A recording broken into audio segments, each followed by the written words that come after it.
পয়লা June 2026 প্রতিটা পশ্চিমবঙ্গের মহিলা ক্যান্ডিডেটের অ্যাকাউন্টে ঢুকবে অন্নপূর্ণা ভাণ্ডার প্রকল্পের প্রথম কিস্তির 3,000 টাকা। নমস্কার বন্ধুরা, জব টিউটোরিয়াল একাডেমি চ্যানেলের পক্ষ থেকে সবাইকে অনেক স্বাগত। প্রিয় দর্শক বন্ধু, তোমরা দেখো প্রত্যেকে অনস্ক্রিনে দেখতে পাচ্ছ মাতৃশক্তি ভরসা কার্ড 3,000 টাকার আর্থিক সহায়তা প্রত্যেক মাসে প্রত্যেক বাড়ির মহিলাকে দেওয়া হবে। এই মাতৃশক্তি ভরসা কার্ডটা কিন্তু তোমরা প্রত্যেকে অনস্ক্রিনে দেখতে পাচ্ছ। আমাদের প্রাক্তন পশ্চিমবঙ্গ সরকারের যে লক্ষ্মী ভাণ্ডার প্রকল্পটি ছিল, যার জন্য প্রত্যেকটা বাড়ির মা বোনেরা প্রত্যেক মাসে 1,500 টাকা আর্থিক সহায়তা পেত, সেই লক্ষ্মী ভাণ্ডার প্রকল্পের নাম পরিবর্তিত হয়ে হচ্ছে বিজেপি সরকারের অন্নপূর্ণা ভাণ্ডার প্রকল্প। সরকারি প্রকল্পটা কিন্তু এক থাকছে, শুধু লক্ষ্মী ভাণ্ডারের নামটা পরিবর্তিত হয়ে অন্নপূর্ণা ভাণ্ডার প্রকল্প নামটি থাকছে। টাকার অ্যামাউন্টটাও ডবল হয়ে যাচ্ছে, 1,500 টাকা করে পেতে সেই 1,500 টাকা এবারে হয়ে যাচ্ছে 3,000 টাকা। যারা এতদিন পর্যন্ত লক্ষ্মী ভাণ্ডার পেয়ে এসেছো, তোমাদের প্রত্যেকের অ্যাকাউন্টেই কিন্তু পয়লা জুন 2026 3,000 টাকা কিন্তু ক্রেডিট হয়ে যাবে। যারা লক্ষ্মী ভাণ্ডার পেতে, তাদের কিন্তু আলাদাভাবে কোনো রকম আবেদনের জন্য ফর্ম ফিল আপ করতে হবে না। প্রত্যেকেই পাবে পয়লা জুন 2026 তারিখে মাতৃশক্তি ভরসা কার্ডের যে 3,000 টাকার আর্থিক সহায়তা তোমরা সবাই তোমাদের ব্যাংক অ্যাকাউন্টে পেয়ে যাবে।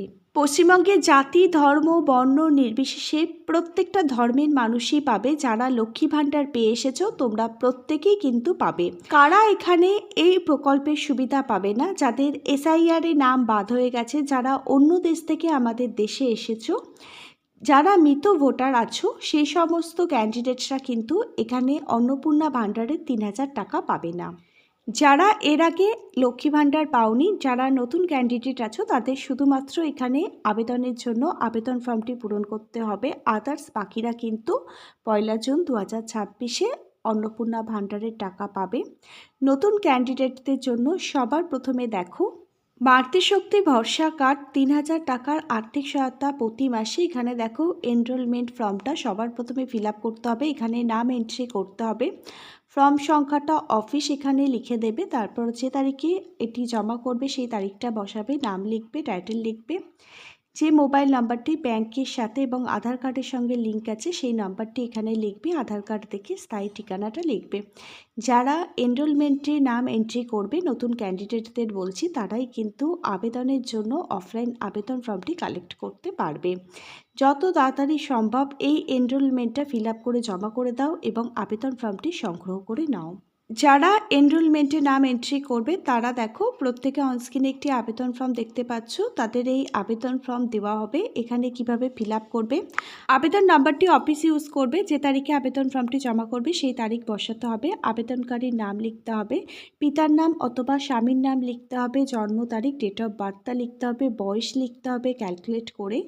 এখানে মহিলা ক্যান্ডিডেটের পাশে টিকমার্ক করবে, তোমার বৈবাহিক অবস্থা তোমাকে এখানে কিন্তু টিকমার্ক করতে হবে। সম্পূর্ণ ঠিকানা আধার কার্ড থেকে ওয়ার্ড নাম্বার, এখানে তোমাদের জেলার নাম, থানার নাম, পোস্ট অফিস, ব্লকের নাম, পিনকোড নাম্বার সহ কিন্তু ফিল আপ করতে হবে। চালু মোবাইল নাম্বার এখানে প্রোভাইড করতে হবে, যে নাম্বারটি ব্যাংক অ্যাকাউন্ট এবং আধার কার্ডের সঙ্গে লিঙ্ক আছে সেই নাম্বারটি এখানে প্রোভাইড করবে। আধার কার্ড থেকে আধার কার্ড নাম্বারটি এখানে লিখে দেবে। পারিবারিক সম্পর্কিত তথ্য ফিল আপ করতে হবে, পরিবারের মোট সদস্য সংখ্যা, পারিবারিক মোট বার্ষিক আয় কত সেটা এখানে লিখতে হবে, রেশন কার্ডের নাম্বারটা লিখতে হবে, রেশন কার্ডের ধরন তোমাকে টিকমার্ক করতে হবে, BPL কার্ড যদি থেকে থাকে সেই BPL কার্ডের নাম্বার লিখতে হবে, তোমার বসবাসের ধরন লিখতে হবে, তোমার নিজস্ব বাড়ি, ভাড়া বাড়ি না তুমি অন্যান্য, সেটা তোমাকে টিকমার্ক করতে হবে। তুমি বর্তমানে কোনো পেশার সঙ্গে যুক্ত আছো কি না, যদি থেকে থাকো হ্যাঁ, তোমার মাসিক আয় কত সেটা এখানে লিখতে হবে। এবার দেখো গুরুত্বপূর্ণ পয়েন্ট হচ্ছে ব্যাংক অ্যাকাউন্টের ডিটেলস তোমাকে এখানে সঠিকভাবে ফিল আপ করতে হবে। DBT সিস্টেমের মাধ্যমেই কিন্তু ব্যাংক অ্যাকাউন্টে টাকা ঢুকবে। ব্যাংকে গিয়ে একটু জেনে নেবে তোমার অ্যাকাউন্টের সঙ্গে DBT সিস্টেমটা অ্যাক্টিভ আছে কি না, যদি অ্যাক্টিভ থেকে থাকে তাহলে ঠিক আছে, যদি না থেকে থাকে ব্যাংক থেকে অ্যাক্টিভটা করে নেবে। ব্যাংকের নামটি ফিল আপ করতে হবে, অ্যাকাউন্ট নাম্বার লিখতে হবে, আইএফএসসি কোডটা এখানে ফিল আপ করতে হবে, অ্যাকাউন্টের ধরন তোমাকে এখানে টিকমার্ক করতে হবে। প্রয়োজনীয় নথিপত্রগুলো আবেদন ফর্মের সঙ্গে অ্যাটাচ করতে হবে। Aadhaar card, ration card, BPL card যদি থেকে থাকে সেই বিপিএল কার্ড, তোমাদের ব্যাংকের পাসবইয়ের প্রথম পাতা তোমাকে জেরক্স করে সেলফ অ্যাটাস্টেড করে আবেদন ফর্মটির সঙ্গে অ্যাটাচ করতে হবে। রেসিডেন্সিয়াল প্রুফ হিসাবে তোমাদের বিদ্যুতের বিল, ভোটার আইডি কার্ড অথবা তোমার যে ভাড়ার চুক্তির কাগজ রয়েছে সেটা তুমি জেরক্স করে অ্যাটাচ করতে পারো। তোমার এখানে ইনকাম সার্টিফিকেট যদি থেকে থাকে সেটা কিন্তু লাগবে এবং 1 কপি কিন্তু রিসেন্ট তোলা কালার পাসপোর্ট সাইজের ফটোও কিন্তু এখানে লাগবে। নিচে অফিসিয়ালি সিগনেচার করবে, যেদিন আবেদন ফর্মটি জমা করবে তারিখটা এখানে বসিয়ে দেবে। আবেদন ফর্মটির সঙ্গে প্রত্যেকটা সাপোর্টিং ডকুমেন্ট অ্যাটাচ করে তোমাদের নিজস্ব এলাকার যে বিজেপির পার্টি অফিসগুলো রয়েছে সেখানে গিয়ে আবেদন ফর্মটি জমা করে দেবে।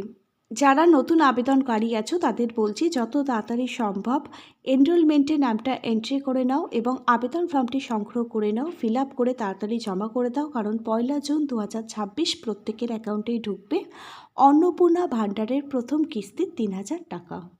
আজকে তাহলে এখানে এই পর্যন্তই। Hare Krishna, Radhe Radhe, thank you universe, ধন্যবাদ সবাইকে।